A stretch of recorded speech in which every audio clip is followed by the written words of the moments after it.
side of the island, about stacked up 20 feet off the shore.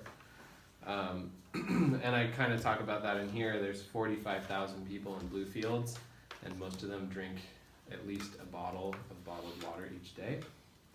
And there's no recycling programs that are effective enough to deal with that amount of material every day. And the reason why people are drinking bottled water is because the groundwater is contaminated with sewage and chemicals also that have been banned in the US for decades that are still legal for use down there. So I wanted to, in solving that plastic bottle issue, it was really figuring out why people are drinking that. And so if we can create a system that they can replicate with materials that are commonly used in the area to safely manage human waste, excrement, then they don't have to use the bottles. So anyhow,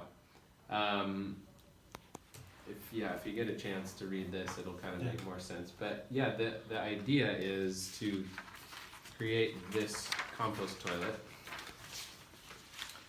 here, which there's all kinds of ways to do this.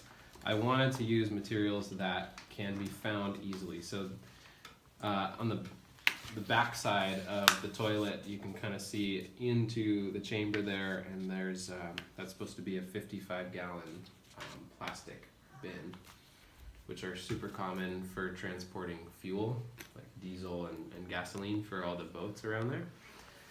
So we need to source about 6 of those, and it's a batch system, so it fills up, you move it out, put in another one, you let that age, you can compost it with worms or through a thermophilic process where the microorganisms can survive at 135 degrees or higher, and all the pathogens and parasites die at that temperature if it's extended for over 5 days.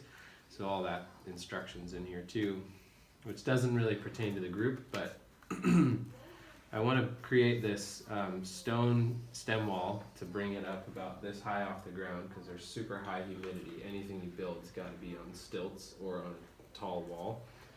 And then take the clay from the island, mix it with sand and whatever fiber material we can source, and make the walls out of that. So it's basically an earthen material, super cheap, and then we can infuse bottles into it to allow light in. I've seen some cool stuff done with fairly nice condition plastic bottles, and you can make patterns or whatever you want to do and just kind of mortar them into the wall.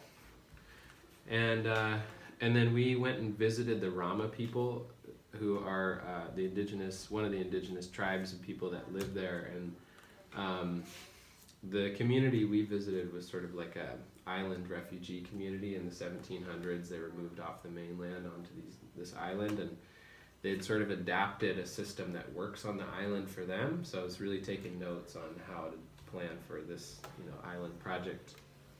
But the main thing that we went to consult with them about was the thatched roof technique that they use and the palm species that they use. And we got a confirmation from one man there who showed us around his house, and we talked to him for probably an hour.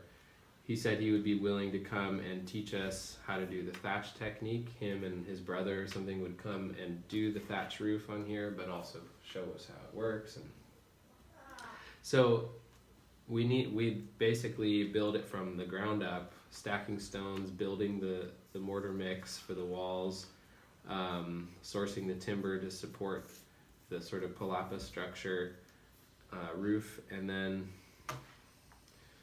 once we're done, we can all try it out, Who's first?